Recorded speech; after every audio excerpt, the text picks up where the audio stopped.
Praise the Lord. Hallelujah. അപ്പോൾ ദൈവത്തിൻ്റെ സ്വന്തമായാൽ അവകാശിയാകും. അവകാശിയായാൽ നമുക്ക് ക്ലെയിം ഉണ്ടാകും. എന്താണ് നമ്മൾ ദൈവത്തിൻ്റെ ഉടമ്പടിയുടെ വാഗ്ദാനത്തിൻ്റെ അവകാശിയാക്കുന്നത്? നിബന്ധനകളാണ്. അത് നമ്മൾ അറിയണം. നമ്മൾ നിലനിൽക്കണതില്ലേ, നമ്മൾ അവകാശത്തിൽ നിലനിൽക്കുന്നത് എന്താ? നമ്മൾ ഉടമ്പടിയുടെ അവകാശിയാക്കണത്. ഉടമ്പടിയാണ് നമ്മൾ ദൈവത്തിൻ്റെ സ്വന്തമാക്കണത്. ഇപ്പോൾ കുർബാന പോലും എന്താണ്? ഉടമ്പടിയാണ്. ഈ ഉടമ്പടി ഈശോ പറഞ്ഞതെന്ന് ഞാനൊരു പുതിയ ഉടമ്പടി എന്നാണ് ഈശോ പറഞ്ഞത്. പക്ഷെ പുതിയ ഉടമ്പടി എന്ന് ഈശോ പറയുമ്പോഴും പഴയ ഉടമ്പടി റദ്ദാകണില്ല. 3:15 ഗലാത്യ വചനമനുസരിച്ചുകൊണ്ട് ഇത് നിത്യതയ്ക്ക് വേണ്ടിയുള്ള ഉടമ്പടി ആയതുകൊണ്ടാണ്. ഇതിൻ്റെ സ്ഥലം എന്താ? എല്ലാ ഉടമ്പടിക്കും എപ്പോഴും സ്ഥലവും ഉണ്ടാകും, സന്താനവും ഉണ്ടാകും. എബ്രഹാത്തിൻ്റെ ഉടമ്പടിക്ക് എന്താണ് വാഗ്ദാനം? സ്ഥലം. ഞാൻ ചൂണ്ടിക്കാണിക്കുന്ന ദേശം നിനക്ക് അവകാശമായി തരും. അപ്പോഴേ എബ്രഹാം ദൈവത്തോട് കണ്ണീരിട്ടു, അങ്ങനെക്ക് അവകാശമായി തരുന്ന ഭൂമിയിൽ അങ്ങനെക്ക് നൽകുന്ന അനുഗ്രഹങ്ങളെ കൈമാറാൻ എനിക്ക് സ്വന്തമായി സന്താനം ഇല്ല എന്ന് പറയും. അപ്പോൾ എബ്രഹാത്തോട് പറയും, ഞാൻ നിനക്ക് മണ്ണ് പോലെ സന്താനം തരും. അപ്പോൾ സ്ഥലവും സന്താനവും എന്തിൻ്റെതാണ്? ഉടമ്പടിയുടെ വാഗ്ദാനമാണ്. ക്ലിയർ അല്ലേ? ഇനി നമ്മൾ പുറപ്പാട് പുസ്തകത്തിൽ വരുമ്പോൾ അവിടെയും സ്ഥലവും സന്താനവുമാണ് ഉടമ്പടിയുടെ വാഗ്ദാനം. തേനും പാലും ഒഴുകുന്ന ദേശം ഞാൻ നിനക്ക് നിൻ്റെ സന്തതികൾക്കും അവകാശമായി നൽകും. പുതിയ നിയമത്തിൽ വരുമ്പോഴും എന്താണ്? സ്ഥലവും സന്താനവും തന്നെയാണ് പുതിയ നിയമത്തിലെ ഉടമ്പടിയുടെ വാഗ്ദാനങ്ങൾ. ഈശോ എന്നാ പറഞ്ഞത്? ഉടമ്പടി ചെയ്തതിന് ശേഷം 13-ാം അധ്യായത്തിൽ യോഹന്നാൻ്റെ സുവിശേഷത്തിൽ നിന്ന് 14-ാം അധ്യായം തുടങ്ങണേ എങ്ങനെയാണ്? നിങ്ങൾ ഹൃദയം അസ്വസ്ഥമാകാതിരിക്കട്ടെ എന്ന് പറഞ്ഞേ. ദൈവത്തിൽ വിശ്വസിക്കുവേൻ, എന്നിലും വിശ്വസിക്കുവേൻ. എൻ്റെ പിതാവിൻ്റെ ഭവനത്തിൽ അനേകം വാസസ്ഥലങ്ങളുണ്ട്. ഇല്ലായിരുന്നെങ്കിൽ നിങ്ങൾക്കൊരു സ്ഥലം സജ്ജമാക്കാൻ പോവുകയാണെന്ന് നിങ്ങളോട് പറയുമായിരുന്നു. ഞാൻ പോയി നിങ്ങൾക്ക് സ്ഥലം സജ്ജമാക്കി കഴിയുമ്പോൾ വീണ്ടും വന്ന് നിങ്ങളെ കൂട്ടിക്കൊണ്ടു പോകും. ഞാൻ ഇരിക്കുന്നിടത്ത് നിങ്ങളും ആയിരിക്കണം. കൈ അടിച്ചു കിടത്താണ്.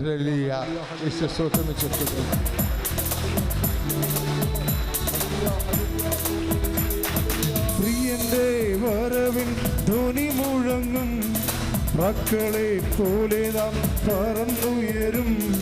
പ്രിയന്റെ വരവിൻ ധ്വനി മുഴങ്ങും, മക്കളെ പോലെ നാം പറന്നുയരും. പ്രാണന്റെ പ്രിയനാം മണവാളനെ പ്രാപിക്കും സ്വർഗീയ മണിയറയിൽ. പ്രാണന്റെ പ്രിയനാം മണവാളനെ പ്രാപിക്കും സ്വർഗീയ മണിയറയിൽ. കഷ്ടങ്ങൾ സാരമില്ല, കണ്ണുനീർ സാരമില്ല. നിത്യതേജസ്സിൻ ഘനമോർത്തിടുമ്പോൾ ഞൊടി നേരത്തേക്കുള്ള കഷ്ടങ്ങൾ സാരമില്ല, കണ്ണുനീർ സാരമില്ല. അപ്പോൾ പുതിയ നിയമത്തിലെ വാഗ്ദാനം എന്താണ്? അവിടെ സ്ഥലം തന്നെയാണ്. ഏത് സ്ഥലമാണ്? നിത്യതയായ സ്ഥലമാണ്. അവിടെയും ഉണ്ട് സന്തതികൾ. കർത്താവ് ഉടമ്പടി ചെയ്യുന്നതിനെക്കുറിച്ച്, കർത്താവ് തൻ്റെ വിശുദ്ധമായ രക്തത്തിൽ ഉടമ്പടി ചെയ്യുന്നതിനെക്കുറിച്ച് 700 കൊല്ലം മുമ്പ് ഐശയ്യാ പ്രവചിച്ചിട്ടുണ്ട്. ഈ ഉടമ്പടി വഴി ആണ് ദൈവത്തിൻ്റെ സന്തതികളെ ജനിക്കുന്നതെന്ന്.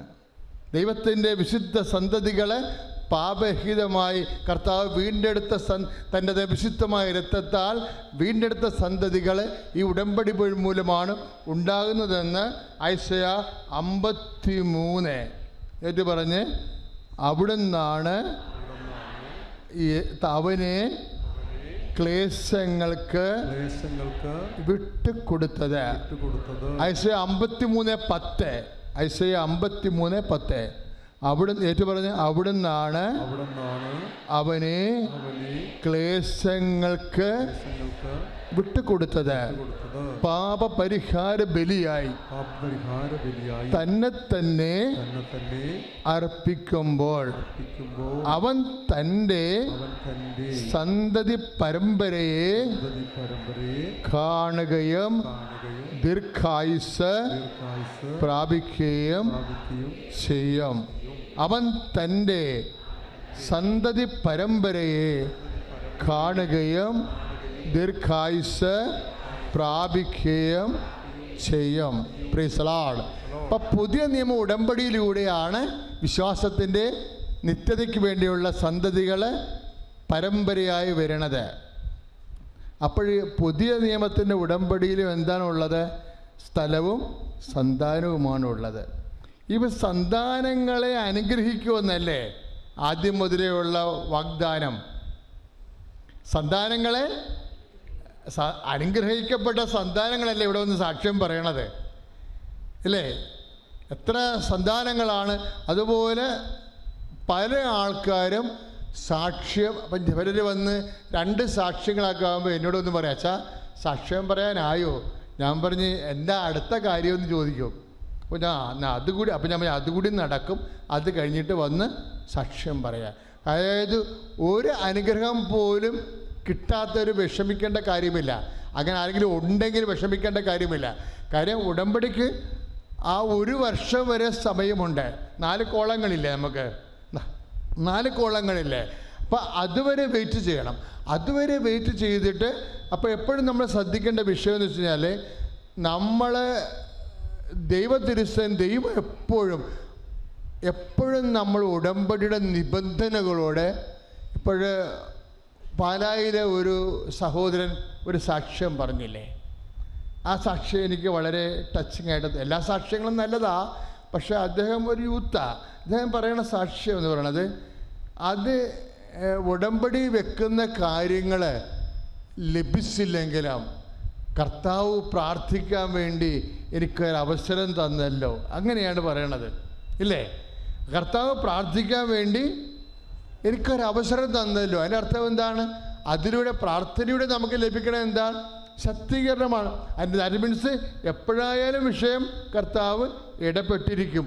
അതുകൊണ്ടാണ് എനിക്ക് അനുഗ്രഹം. എൻ്റെ റിസൾട്ട് തോറ്റാലും കുഴപ്പമില്ല, ഞാൻ എൻ്റെ പ്രേക്ഷിത പ്രവർത്തനം മുടക്കത്തില്ലെന്നാണ് പറയണത്. ബൈക്ക് എടുത്തുകൊണ്ട് എല്ലാ വീടുകളിലും കൊണ്ടുപോയി പത്രം കൊടുത്തിരിക്കുക. പ്രേക്ഷിത പ്രവർത്തനമാണ്, സത്യം പറഞ്ഞ ഒരു ശുശ്രൂഷയാണ്.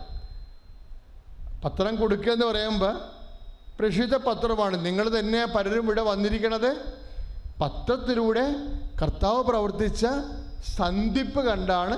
എൻ്റെ മക്കൾ ആശ്വാസം കർത്താവ് തരും എന്ന് വിചാരിച്ചുകൊണ്ട് വന്നതാണ്. ആ വിചാരം വിശുദ്ധവും ശക്തവുമാണ്, അത് സത്യമാണ്. വേറെ ഒരു ചേച്ചി എന്നാ പറഞ്ഞത്, അവർ പാലക്കാടാണ്, അവിടെ ആവശ്യത്തിന് പത്രമുണ്ട് അവരുടെ ഇടവകയിൽ. അത് കാരണം എന്നാ പറ്റി, ആൾക്കാരെ തിരക്കിപ്പോവുകയാണ്. തൃശ്ശൂർ വിമലഹൃദയം പള്ളി വന്നിട്ട് അവിടെ പുറത്തുനിന്ന് ആൾക്കാർ വരുന്നത് കാരണം അവിടെ നിന്ന് കൊടുത്തെന്നാ പറയണത്. ആ സാക്ഷ്യം കേട്ടില്ലേ? അവരാണ് പോയി ഉടമ്പടി തൈലം അനുജിത്തിയുടെ മകൻ്റെ ശരീരത്തെ വിശ്വാസ പ്രമാണത്തിൽ തൊട്ട് കഴിഞ്ഞപ്പോഴാണ് പിന്നെ ബോൺമാരോ വേണ്ടെന്നല്ലേ ഡോക്ടർ പറയണത്. അത് പറയണതല്ല പ്രശ്നം, ഇവരാണ് ആദ്യം പറയേണ്ടത്, നീ 2 ദിവസം കഴിയുമ്പോൾ എഴുന്നേറ്റ് പോരുമെന്ന്. ഉടമ്പടി തൈലം തേച്ചതിന് ശേഷം ഇവരെന്നാ പറയണത്, 2 ദിവസം കഴിയുമ്പോൾ നിങ്ങൾ എഴുന്നേറ്റ് പോരും. അതാണ് വാഗ്ദാന പേടകമെന്ന് പറയണത്. എന്ന് വെച്ചാൽ വാഗ്ദാന പേടകമായി നമ്മൾ രൂപാന്തരപ്പെട്ട് വരും ഉടമ്പടി ചെയ്യുമ്പോൾ. എന്താണ് സംഭവിക്കുന്നത് വാഗ്ദാന പേടകത്തിൽ എന്താണുള്ളത്? പഴയ വാഗ്ദാന പേടകത്തിലായാലും പുതിയ വാഗ്ദാന പേടകത്തിലായാലും എന്താണുള്ളത്? ദൈവത്തിൻ്റെ വചനം. അപ്പം ദൈവത്തിൻ്റെ വചനമാണ് നമ്മൾ പാലിക്കണത്. എങ്ങനെ പാലിക്കും? ദൈവത്തിൻ്റെ വചനം പാലിക്കുമ്പോൾ എളിമപ്പെടേണ്ടി വരും. ദൈവ തിരുനാമത്തിന് മഹത്വം ഉണ്ടാകട്ടെ. എൻ്റെ പേര് ഷീന തമ്പി. ഞാൻ തിരുവല്ലയിൽ നിന്ന് വരുന്നു. ഞാൻ 2019 മെയ് 17 ആദ്യമായി ഉടമ്പടി എടുത്തത്. അത് കഴിഞ്ഞ് ഒരു പ്രാവശ്യം പുതുക്കി. അത് കഴിഞ്ഞ് കോവിഡ് ടൈം ആയതുകൊണ്ട് പിന്നെ 2022 മാർച്ചിലാണ് രണ്ടാമത്തെ ഉടമ്പടി പുതുക്കിയത്. ഇപ്പോൾ ഞാൻ 14ാമത്തെ ഉടമ്പടി പുതുക്കിലാണ് നിൽക്കുന്നത്. 35 വർഷമായ മൈഗ്രെയിൻ തലവേദന ഇയർ ബാലൻസിൻ്റെ ഇവിടെ വന്നിട്ട് മാതാവ് എനിക്ക് പരിപൂർണ്ണ സൗഖ്യം തന്നു. ഇപ്പോൾ 6 വർഷമായി എനിക്ക് തലവേദനയൊന്നും ഇയർ ബാലൻസ് ഒരു കുഴപ്പമില്ലാതെ നിൽക്കുന്നു. എനിക്കിപ്പം ആത്മീയമായി ഒത്തിരി ഭൗതിക ആവശ്യങ്ങളെക്കാട്ടിൽ കൂടുതൽ ആത്മീയമായിട്ടാണ് എനിക്ക് കൂടുതൽ നിൽക്കുന്നത്. ഞാനിപ്പോൾ എൻ്റെ മകൾക്ക് വേണ്ടിയാണ് ഉടമ്പടി എടുത്തത്. മകൾക്ക് കുറേ നാളായി വിദേശത്ത് പോകാനുള്ള തടസ്സം ഉണ്ടായിരുന്നു. അതിപ്പം മകളുടെ കയ്യിലോട്ട് കൊടുക്കാം. അമ്മ മാതാവിനും തിരുകുമാരനും കോടാനുകോടി നന്ദി. എൻ്റെ പേര് ഷെറിൻ തമ്പി. ഞാൻ തിരുവല്ലയിൽ നിന്ന് വരുന്നു. പ്രൊഫഷണലി ഞാനൊരു നേഴ്സാണ്. ഞാൻ 2024 വിദേശത്തേക്ക് പോകാനായിട്ട് OET എക്സാം എഴുതാനായി തീരുമാനിച്ചിരുന്നു. അന്ന് എൻ്റെ മമ്മി ഉടമ്പടിയിലായിരുന്നു. ഞാനന്ന് ഉടമ്പടി എടുത്തിരുന്നില്ല. മമ്മി എൻ്റെ അടുത്ത് പറഞ്ഞു, കൃപാസന മാതാവിനോട് പ്രാർത്ഥിച്ചിട്ട് നീ പോവുക, നിൻ്റെ എക്സാം എല്ലാം നല്ല രീതിയിൽ നടക്കും. പക്ഷേ എനിക്ക് കാര്യമായിട്ടുള്ള പ്രിപ്പറേഷൻ ഒന്നും ചെയ്യാൻ സാധിച്ചിരുന്നില്ല. എൻ്റെ OET എക്സാമാണ്. എനിക്ക് 2 വയസ്സുള്ളൊരു കുഞ്ഞുണ്ട്. അവൻ്റെ കാര്യങ്ങളൊക്കെ നോക്കുന്നതിനിടയിൽ ഞാൻ വളരെയധികം ബിസി ആയിരുന്നു. അത് കാരണം കൊണ്ട് തന്നെ എനിക്ക് പ്രിപ്പറേഷനൊന്നും കാര്യമായിട്ട് ചെയ്യാൻ സാധിച്ചിരുന്നില്ല. ഞാൻ OET എക്സാം എഴുതി കഴിഞ്ഞ് പുറത്തേക്ക് വന്നപ്പോൾ എന്നെ വിളിക്കാൻ വന്ന എൻ്റെ ഭർത്താവ് ചോദിച്ചു, എങ്ങനെയുണ്ടായിരുന്നു എക്സാം?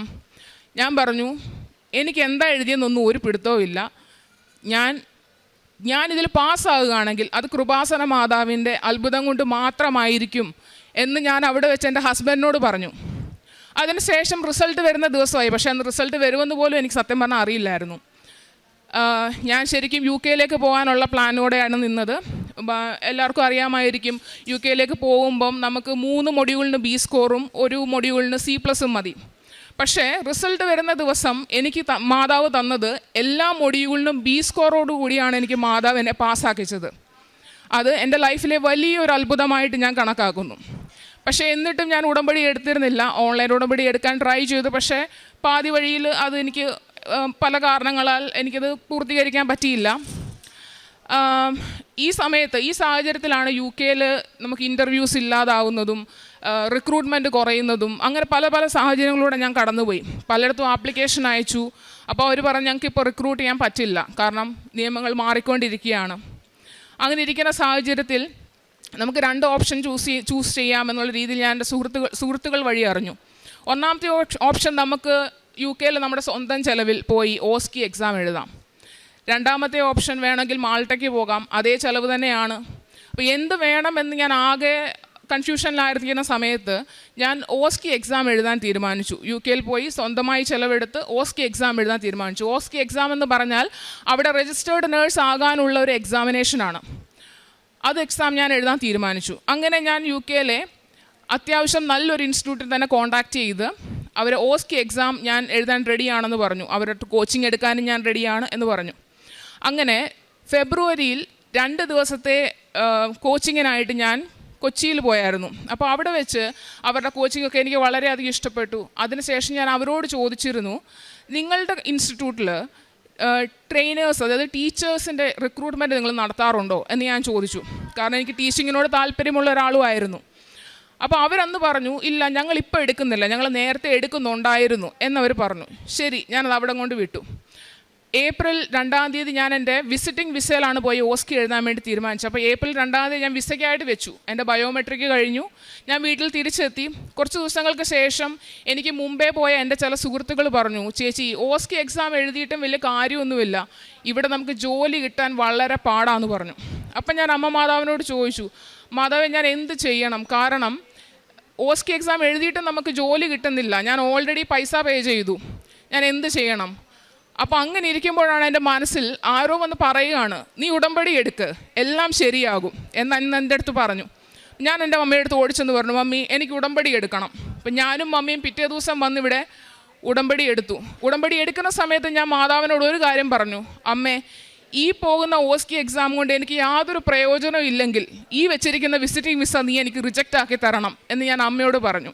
ഇവിടുന്ന് ഉടമ്പടി എടുത്ത് ഈ പടി കടന്നില്ല, അതിന് മുമ്പ് എനിക്ക് കോള് വന്നു, നിങ്ങളുടെ പാസ്പോർട്ട് ഡിസ്പാച്ച് ആയിട്ടുണ്ട്, വന്ന് കളക്ട് ചെയ്യണം എന്ന് പറഞ്ഞു. അപ്പോൾ ഞാൻ ഈ ഉടമ്പടി എടുക്കുന്നത് ഏപ്രിൽ 16 2025 അപ്പോൾ അന്ന് തന്നെ വൈകുന്നേരത്തിന് മുമ്പ് എനിക്ക് കോള് വരികയാണ്, നിങ്ങളുടെ പാസ്പോർട്ട് ഡിസ്പാച്ച് ആയിട്ടുണ്ട്. പക്ഷേ പാസ്പോർട്ടിൽ എന്താണെന്നറിയില്ല, പാസ്പോർട്ട് തുറന്നു നോക്കിയാലേ അറിയുള്ളൂ വിസ സക്സസ് ആണോ അതോ റിജക്റ്റ് ആണോ എന്നുള്ള കാര്യം. ഞാൻ ഏപ്രിൽ 18 കൊറിയർ ഓഫീസിൽ ചെന്ന് എൻ്റെ പാസ്പോർട്ട് കളക്ട് ചെയ്തപ്പോൾ അതിൻ്റെ അകത്ത് എനിക്ക് വിസ അടിച്ചാണ് വന്നിരിക്കുന്നത്. 6 മാസത്തെ വിസിറ്റിംഗ് വിസയിൽ ആണ് എനിക്ക് അടിച്ചാണ് വന്നിരിക്കുന്നത്. വിസിറ്റിംഗ് വിസയിൽ ഞാൻ ജൂൺ 2 ഞാൻ ഇവിടെ നിന്ന് പോകുന്നതിന് മുമ്പ് ഞാൻ ഇവിടെ വന്ന് ബഹുമാനപ്പെട്ട ജോസഫ് അച്ഛൻ്റെ ബ്ലെസ്സിങ്ങും വാങ്ങിച്ചിട്ടാണ് പോയത് എക്സാം എഴുതാനായിട്ട്. ജൂൺ 2 ഞാൻ ഇവിടെ നിന്നും UK പോയി. പോകുന്നതിന് മുമ്പ് ഞാൻ മാതാവിനോട് ഒരു കാര്യം കൂടെ പറഞ്ഞു, അമ്മേ ജൂലൈ 2 മുമ്പായിട്ട് എനിക്കൊരു ജോലി നീ റെഡിയാക്കി തരണം. 6 മാസത്തെ വിസിറ്റിംഗ് വിസയാണ്. അവിടെ പോയി 1 മാസത്തോളം അല്ലെങ്കിൽ കുറച്ച് ദിവസങ്ങൾ എൻ്റെ കസിൻസിനൂടെ താമസിക്കും. പക്ഷേ എത്ര നാൾ അവരോടൊപ്പം താമസിക്കേണ്ടി വരും? എനിക്ക് ജൂലൈ 2 മുമ്പ് എനിക്ക് നീ കറക്റ്റ് 1 മാസത്തിന് ശേഷം ജൂലൈ 2 മുമ്പ് എനിക്ക് നീ ഒരു ജോലി എങ്ങനെയും റെഡിയാക്കി തരണം. ഞാൻ അമ്മയോട് ശക്തമായി പ്രാർത്ഥിക്കാൻ തുടങ്ങി. അതിൻ്റെ ഇടയ്ക്ക് എൻ്റെ ഓസ്കി എക്സാം ജൂൺ 9 ജൂൺ 8 ഞങ്ങളുടെ നമുക്ക് ഒത്തിരി പ്രൊസീജിയേഴ്സ് ചെയ്യാനുണ്ട്. അപ്പോൾ പ്രൊസീജിയറിൽ ഏറ്റവും ടഫായിട്ടുള്ള 2 പ്രൊസീജിയറുണ്ട്. ഞാനത് അമ്മ മാതാവിനോട് പറഞ്ഞു, അമ്മ മാതാവേ ഈ പ്രൊസീജിയർ 2 എനിക്ക് വരരുത്, ഇത് വന്നാൽ ഞാൻ പാസ്സാവില്ല എന്ന് ഞാൻ അമ്മയോട് പറഞ്ഞു. ജൂൺ 9 അമ്മ മാതാവിനോട് ഞാൻ എന്ത് വരരുതെന്ന് ഞാൻ പ്രാർത്ഥിച്ചോ അതേ 2 പ്രൊസീജിയറാണ് അമ്മ എനിക്ക് തന്നത്. എന്നിട്ട് ജൂൺ 11 ഞാനൊന്നും ഒത്തിരി വിഷമിച്ചു. ഞാൻ എന്താ ചെയ്തതെന്ന് എനിക്കറിയില്ല, പ്രൊസീജിയർ എങ്ങനെ ഉണ്ടായിരുന്നു എന്ന് എനിക്കറിയില്ല. ഞാൻ അമ്മയോട് പറഞ്ഞു, അമ്മേ നീ അല്ലാതെ മറ്റാർക്കും എന്നെ ഇതിൽ പാസ്സാക്കിക്കാൻ കഴിയില്ല എന്ന് ഞാൻ പറഞ്ഞു. ജൂൺ 11 എൻ്റെ റിസൾട്ട് വന്നപ്പം ഞാൻ ഓസ്കി ഫസ്റ്റ് അറ്റംപ്റ്റോടെയാണ് ഞാൻ ക്ലിയർ ആയത്. അതുപോലെ തന്നെയായിരുന്നു OET, ഞാൻ ഫസ്റ്റ് അറ്റംപ്റ്റോടെയാണ് ക്ലിയർ. ഓസ്കി ഫസ്റ്റ് അറ്റംപ്റ്റോടെ ക്ലിയർ. അന്ന് മാതാവ് എനിക്ക് മനസ്സിലായ ഒരു കാര്യം, മാതാവ് എൻ്റെ കൂടെയുണ്ടെന്ന് എന്നെ കാണിക്കാൻ വേണ്ടിയാണ് അത്രയും ടഫായിട്ടുള്ളത്. ഞാൻ വരരുതെന്ന് ആഗ്രഹിച്ച ഞാൻ അമ്മയോട് പറഞ്ഞു, അത് വന്നാൽ ഞാൻ പാസ്സാവില്ല എന്ന് പറഞ്ഞ ആ പ്രൊസീജിയർ അമ്മ തന്നെ എനിക്ക് തന്നതെന്ന് ഞാൻ അന്ന് വിശ്വസിച്ചു. അതിനുശേഷം ഞാൻ അമ്മയോട് പറഞ്ഞിരുന്നു ജൂലൈ 2 മുമ്പ് എനിക്ക് ജോലി തരണമെന്ന്. ജൂൺ 24 ഈ പറഞ്ഞ ഫെബ്രുവരിയിൽ ഞാൻ അപ്രോച്ച് ചെയ്ത ഈ ഇൻസ്റ്റിറ്റ്യൂട്ടുകാരോട് ഞാൻ അന്ന് ചോദിച്ചതാണ്, ജോലി എന്തെങ്കിലും ടീച്ചിങ് വേക്കൻസി എന്തെങ്കിലും ഉണ്ടോ? ഇല്ല എന്ന് പറഞ്ഞ ആൾക്കാർ തന്നെ ജൂൺ 24 എന്നെ ഇങ്ങോട്ട് വിളിച്ചിട്ട് ചോദിക്കുകയാണ്, നീ ജോയിൻ ചെയ്യുന്നോ? ഞങ്ങൾ നിനക്ക് ബാൻഡ് 5 ഈക്വലൻ്റ് ആയിട്ടുള്ള സാലറിയോടുകൂടി നിനക്ക് ഞാൻ ഞങ്ങൾ ജോലി തരാം എന്ന് എൻ്റെ അടുത്ത് ഇങ്ങോട്ടേക്ക് വിളിച്ചു പറഞ്ഞു. ജൂലൈ 2 ഞാൻ തിരിച്ച് UK ഇന്ത്യയിൽ വന്നു. ജൂലൈ 2 എന്നുള്ള ദിവസം അമ്മയോട് ഞാൻ പറഞ്ഞതാണ് എനിക്ക് ജോലി തരണമെന്ന്. ജൂലൈ 2 ഞാൻ ഇന്ത്യയിൽ തിരിച്ചെത്തി. വിസയ്ക്കായിട്ട് വെച്ചു. ജൂലൈ 10 ആയിരുന്നു എൻ്റെ വിസ ഡേറ്റ്. ബയോമെട്രിക് കഴിഞ്ഞതിന് ശേഷം ജൂലൈ 16 അതായത് എൻ്റെ ഉടമ്പടി തീരുന്ന ആ ദിവസം എനിക്ക് മെയിൽ വരികയാണ്, നിൻ്റെ വിസ റിജക്റ്റായി, നിൻ്റെ സ്കിൽഡ് വർക്കർ വിസ റിജക്റ്റായി എന്ന് പറഞ്ഞിട്ട്. ഞാൻ ആകെ വിഷമിച്ചു. എനിക്ക് മാത്രമല്ല, ഞങ്ങളോടൊപ്പമുള്ള 5 കുട്ടികളിൽ 4 പേർക്കും വിസ റിജക്റ്റായി എന്ന് പറഞ്ഞിട്ടാണ് മെസ്സേജ് വരുന്നത്. ഞങ്ങളാകെ വിഷമിച്ചു, എന്ത് ചെയ്യും? കാരണം ഒന്നാമത് ജോലി കിട്ടാൻ വളരെ ബുദ്ധിമുട്ട്, അതിൻ്റെ കൂടെ ഇനിയും അവർ സ്പോൺസർഷിപ്പ് തരണമെങ്കിൽ സ്പോൺസറിന് കുറേ പൈസ ചിലവാണ്. അവർ സ്പോൺസർഷിപ്പ് എടുക്കുമോ എന്നുള്ള കാര്യം തന്നെ ഞങ്ങൾക്കറിയില്ല. ഞങ്ങളാകെ വിഷമിച്ചു. ജൂലൈ 17 ഞാൻ വീണ്ടും വന്ന് എൻ്റെ ഉടമ്പടി പുതുക്കി മാതാവിനോട് ശക്തമായി ഞാൻ പ്രാർത്ഥിക്കാൻ തുടങ്ങി. അമ്മ മാതാവേ, ആ സ്പോൺസർ ഞങ്ങളോട് കനിവുണ്ടാകണമേ, ഞങ്ങളുടെ വിസ അവർ വീണ്ടും വയ്ക്കാൻ അവർ റെഡിയാകണേ എന്ന് ഞങ്ങൾ പ്രാർത്ഥിച്ചു. അങ്ങനെ മാതാവിൻ്റെ കരുണ കൊണ്ട് അവർ വീണ്ടും ഞങ്ങളുടെ വിസ വെച്ചു. വീണ്ടും വിസ വെച്ചപ്പോൾ ആകെ ഒരു പ്രശ്നം എനിക്ക് വീണ്ടും വന്നത് എന്താണെന്ന് വെച്ചാൽ, ഈ പറഞ്ഞ 5 പേരിൽ ഞാനാണ് ഏറ്റവും അവസാനം പോയി ഓസ്കി എക്സാം എഴുതിയത്. അതായത് ജൂൺ എക്സാം എഴുതിയത്. എനിക്ക് മുമ്പുള്ള ആൾക്കാരൊക്കെ എക്സാം എഴുതി pin number, registered നഴ്സിൻ്റെ pin number receive ആയിട്ടുള്ള ആൾക്കാരായിരുന്നു. എനിക്ക് മാത്രമുള്ളൂ കിട്ടാതിരുന്നത്. എനിക്ക് പിൻ നമ്പർ കിട്ടണമെങ്കിൽ മഹാരാഷ്ട്ര നഴ്സിംഗ് കൗൺസിലിൽ നിന്നും ഒരു സർട്ടിഫിക്കറ്റ് UK നഴ്സിംഗ് കൗൺസിലിലേക്ക് പോകണമായിരുന്നു. ഞാനത് റിക്വസ്റ്റ് ചെയ്തിട്ട് കുറേ നാളായി. കാരണം ഞാൻ മഹാരാഷ്ട്രയിലാണ് നഴ്സായിട്ട് ജോലി ചെയ്തുകൊണ്ടിരുന്നത്. റിക്വസ്റ്റ് ചെയ്തിട്ട് കുറേ നാളായി, കിട്ടുന്നുണ്ടായിരുന്നില്ല. അത് 1 മാസത്തിൽ കൂടുതൽ എത്തിയെങ്കിലും അത് തക്ക സമയത്ത് തന്നെ മാതാവ് അത് അവരുടെ കൈകളിലെത്തിച്ചു. ഈ വന്ന ഓഗസ്റ്റ് 18-ാം തീയതി ഞാൻ എൻ്റെ വിസയ്ക്ക് വീണ്ടും അപ്ലൈ ചെയ്തു. ബയോമെട്രിക് കഴിഞ്ഞു.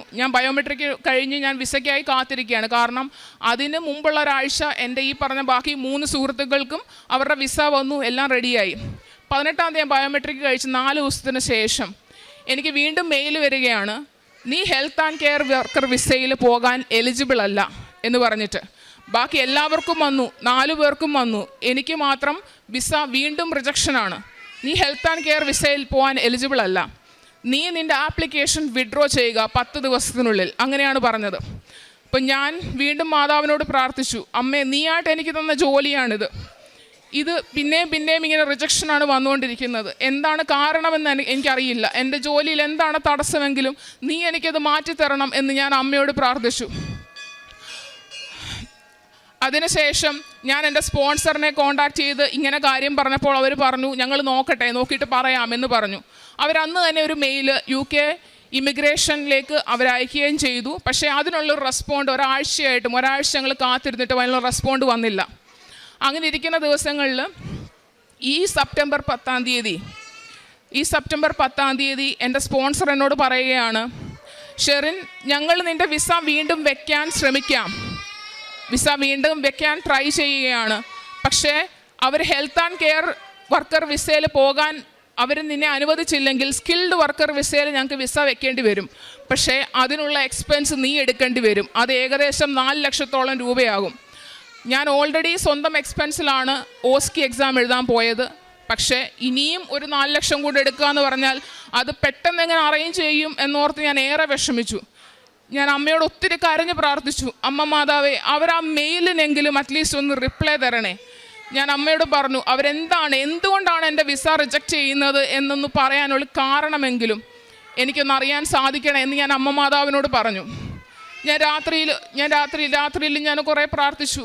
വെളുപ്പിനെ 5 മണിക്ക് എണ്ണീറ്റ് അമ്മയോട് സെയിം കാര്യം തന്നെ വീണ്ടും ഞാൻ ചോദിച്ചു, അമ്മേ, അവരൊരു റിപ്ലൈ ഇതുവരെ ആയിട്ടും തന്നിട്ടില്ല, എന്നോടൊന്ന് കരുണ കാണിക്കണം, എന്തുകൊണ്ടാണ് അവരെൻ്റെ വിസ റിജക്റ്റ് ആക്കുന്നതെന്ന് എനിക്കൊന്ന് അറിയാൻ നീ ഒരു മെയിലെങ്കിലും അതിനൊരു റിപ്ലൈ എങ്കിലും അയക്കണം എന്ന് പറഞ്ഞ് ഞാൻ ഈ കഴിഞ്ഞ സെപ്റ്റംബർ 10-ാം തീയതി രാത്രിയിലും സെപ്റ്റംബർ 11-ാം തീയതി വെളുപ്പിനെ ഞാൻ മാതാവിനോട് പ്രാർത്ഥിച്ചു. ഏകദേശം ഒരു 7:30 ആയപ്പോൾ ഞാൻ എൻ്റെ ഫോൺ ഓണാക്കി എൻ്റെ മെയിൽ ചെക്ക് ചെയ്യുമ്പം എൻ്റെ റിജക്റ്റ് ആയിപ്പോയ വിസ സക്സസ് എന്നുള്ള രീതിയിലാണ് എനിക്ക് മെയിൽ വന്നിരിക്കുന്നത്. അത് അമ്മ മാതാവിൻ്റെ അത്ഭുതമല്ലാതെ മറ്റൊന്നുമല്ല. അവിടെ അങ്ങനെ നടക്കുമോയെന്ന് പോലും എനിക്കറിയില്ല. റിജക്റ്റായ വിസ അവർ വീണ്ടും എടുത്ത് പരിശോധിച്ച് എനിക്കത് സക്സസ് ആക്കിയാണ് തന്നിരിക്കുന്നത്. ഈ സെപ്റ്റംബർ 11-ാം തീയതി, ഈ കഴിഞ്ഞ 2 ദിവസം മുമ്പ് എനിക്ക് അങ്ങനെയാണ് വന്നിരിക്കുന്നത്. അത് അമ്മയുടെ അത്ഭുതമല്ലാതെ മറ്റൊന്നുമില്ല. ഞാൻ എല്ലാവരോടും പറഞ്ഞു, ഇത് അമ്മ മാതാവിൻ്റെ അത്ഭുതം മാത്രമാണ്, അല്ലാതെ ഒരു മനുഷ്യനാൽ സാധ്യമായ ഒരു കാര്യമല്ലിത്. അപ്പം അതിൻ്റെ ഇടയ്ക്ക് വിസ വെച്ച സമയത്ത് തന്നെ അവർ ഓൾറെഡി സെപ്റ്റംബർ 14-ാം തീയതിക്ക് ഞങ്ങൾക്ക് 5 പേർക്കും പോകാനുള്ള ഫ്ലൈറ്റ് ടിക്കറ്റും ബുക്ക് ചെയ്തിട്ടിരുന്നിരുന്നു. അപ്പോഴാണ് എൻ്റെ ഈ വിസ റിജക്ഷനും വിസ വിഡ്രോവൽ കാര്യങ്ങളൊക്കെ വരുന്നത്. അപ്പോൾ അവരെൻ്റെ അടുത്ത് പറഞ്ഞു, ഞങ്ങൾ നിൻ്റെ ടിക്കറ്റ് ക്യാൻസൽ ചെയ്തിട്ടില്ല ഷെറിൻ, നിനക്ക് 14-ാം തീയതി തന്നെ കയറിപ്പോകാം അവരോടൊപ്പം. ഞാൻ ഈ നിമിഷം ഇവിടെ നിൽക്കുന്നത് എൻ്റെ സക്സസ് ആയ വിസയും എൻ്റെ ടിക്കറ്റും കൊണ്ടാണ്. ഞാൻ നാളെ വെളുപ്പിനെ 7:50 ഫ്ലൈറ്റിന് ഇവിടുന്ന് UK പോവുകയാണ്, സ്കിൽഡ് വർക്കർ വിസയായിട്ട് വിത്ത് 3 year സ്പോൺസർഷിപ്പ്. എനിക്കിതിൽ അമ്മയുടെ അത്ഭുതമല്ലാതെ മറ്റൊന്നും ഇതിൽ പറയാനില്ല. ഞാൻ ഇപ്പോഴും വിശ്വസിക്കുന്നു, അമ്മയല്ലാതെ മറ്റാരും എനിക്ക് തന്നിട്ടില്ല. ഇപ്പോഴും ഞാൻ അമ്മയോട് പറയുന്നൊരു കാര്യം, അമ്മേ, മറ്റൊരു ദേശത്തേക്കാണ് ഞാൻ പോകുന്നത്, എനിക്ക് അവിടെ എന്താണോ എങ്ങനെയാണെന്നോ ഒന്നും അറിയില്ല, നീ എൻ്റെ കൂടെ എവിടാണെങ്കിലും നീ വരണം, എന്നോടൊപ്പം ഉണ്ടാകണം. അമ്മ എന്നെ ഏൽപ്പിച്ച ജോലി അത് കൃത്യമായിട്ട് പാലിക്കാൻ എന്നെ നീ അനുഗ്രഹിക്കണം. അത് മാത്രമേ എനിക്കിപ്പോൾ അമ്മയോട് പറയാൻ പറ്റുള്ളൂ. കാരുണ്യ പ്രവൃത്തിയും പ്രേക്ഷിത പ്രവൃത്തിയും എന്നെയും കൊണ്ട് കഴിയാവുന്ന രീതിയിൽ ആളുകളെ പൈസയും കൊണ്ട് ഞാൻ സഹായിക്കാറുണ്ട്. ഞാനും എൻ്റെ മമ്മിയും പല ആൾക്കാർക്കും ഭക്ഷണം ഉണ്ടാക്കി കൊടുക്കാറുണ്ട്. പിന്നെ പത്രം ഞങ്ങൾ എല്ലാ മാസവും ഇവിടെ വരാറുണ്ട്. എല്ലാ മാസവും വന്ന് ഞങ്ങൾ ഇവിടെ ആൾക്കാർക്ക് വിതരണം ചെയ്യാറുണ്ട്. വിതരണം ചെയ്യുന്നതിന് മുമ്പ് ഞാൻ പ്രാർത്ഥിക്കാറുണ്ട്, അമ്മ മാതാവേ, ഇത് അർഹതപ്പെട്ടവരുടെ കൈകളിലെത്തിക്കണം. അവർക്ക് ഈ പത്രവും കൊണ്ട് നിന്നെ അറിയാൻ സാധിക്കണം, അവരിവിടെ വരണം, അവരുടെ പ്രശ്നങ്ങളെല്ലാം പരിഹരിക്കാൻ ഇതുകൊണ്ട് സാധിക്കണം എന്ന് വിചാരിച്ച് പ്രാർത്ഥിച്ചിട്ടാണ് ഞാൻ എല്ലാവർക്കും പത്രം വിതരണം ചെയ്യുന്നത്. ഞാൻ പിന്നെ OET ശരിക്കും പറഞ്ഞാൽ OET ഫസ്റ്റ് അറ്റംപ്റ്റോടെ പാസ്സായതിന് ശേഷമാണ് ശരിക്കും OET എന്താണ് തന്നെ ഞാൻ മനസ്സിലാക്കി തുടങ്ങിയത്. അതിനുശേഷം ടെമ്പററി ആയിട്ട് എനിക്കൊരു പാർട്ട് ടൈമായിട്ട് OET കോച്ചിങ് സെൻറ്ററിൽ ടീച്ചറായിട്ട് ജോലി കിട്ടിയെങ്കിലും പല സ്റ്റുഡൻസിനെ ഞാൻ ഫ്രീ ആയിട്ട് OET പഠിപ്പിക്കാറുണ്ടായിരുന്നു. അങ്ങനെ ഞാൻ ചെയ്യാറുണ്ടായിരുന്നു. അതിനൊക്കെ അവസരം തന്ന അമ്മ മാതാവിനോടും തിരുക്കുമാരോടും ഇന്ന് നിമിഷം ഞാൻ കോടാനുകോടി നന്ദി പറയുകയാണ്. ഉടമ്പടി എടുത്തിട്ടുള്ള മാറ്റം ജീവിതത്തിൽ ഞാൻ വളരെ ഷോർട്ട് ടെമ്പേർഡായിരുന്നു. ആക്ച്വലി എന്ത് കിട്ടിയാലും ആദ്യം പെട്ടെന്ന് ദേഷ്യപ്പെടും, എന്താ പറയുക, അങ്ങനെ പെട്ടെന്ന് ആരെയും പരിഗണിക്കാത്തൊരു വ്യക്തിയായിരുന്നു ഞാൻ. പക്ഷേ ക്ഷമ എന്താണെന്നും വിശ്വാസം എന്താണെന്നും ദൈവത്തോടുള്ള വിശ്വാസം എന്താണെന്നും പ്രാർത്ഥന എന്താണെന്നും ഞാൻ മനസ്സിലാക്കിയത് ഉടമ്പടിക്ക് ശേഷമാണ്.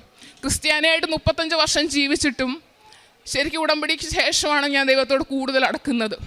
അമ്മ മാതാവിന് ഈശോയ്ക്കും കോടാനുകോടി നന്ദി. ഞാൻ ശരിക്കും ജൂലൈ മുതൽ ഞാൻ പ്രിപ്പയർ ചെയ്യുക ഇവിടെ വന്ന് ഇങ്ങനെ സാക്ഷ്യം പറയണമെന്ന്. അപ്പോൾ ഓരോ തവണ അത് നടക്കാതെ വരുമ്പോഴും ഞാൻ അമ്മയോട് പറയും, അമ്മേ നീ എനിക്ക് ഇന്നും സാക്ഷ്യം പറയാനുള്ള അവസരം തന്നില്ല. പക്ഷേ ഈ അവസാന നിമിഷം അമ്മ എനിക്ക് ഇങ്ങനെ അത്ഭുതത്തോടെ സാക്ഷ്യം പറയാൻ എനിക്ക് അവസരം തരുമെന്ന് ഞാൻ ഒട്ടും പ്രതീക്ഷിച്ചില്ല. ഞാൻ ആളുകളോട് പറഞ്ഞു, ഞാൻ അമ്മ മാതാവിനോട് പറഞ്ഞു, എനിക്ക് വിസ വരുമ്പോൾ എനിക്ക് പറയാൻ പറ്റണം, ഇതെനിക്ക് അമ്മ തന്ന വിസയാണ്, അമ്മ തന്ന ജോലിയിലാണ് ഞാൻ പോകുന്നത്. അതുപോലെ തന്നെയാണ് എൻ്റെ ലൈഫിൽ നടന്നത്. വെറും 5 മാസത്തിനുള്ളിലാണ് അമ്മ എൻ്റെ പ്രശ്നങ്ങളെല്ലാം പരിഹരിച്ച് എനിക്കൊരു വഴി അമ്മ എനിക്കൊരുക്കി തന്നത്. അതിന് അമ്മയോടും തിരുക്കുമാരോടും കോടാനുകോടി നന്ദി ഞാൻ അറിയിക്കുന്നു.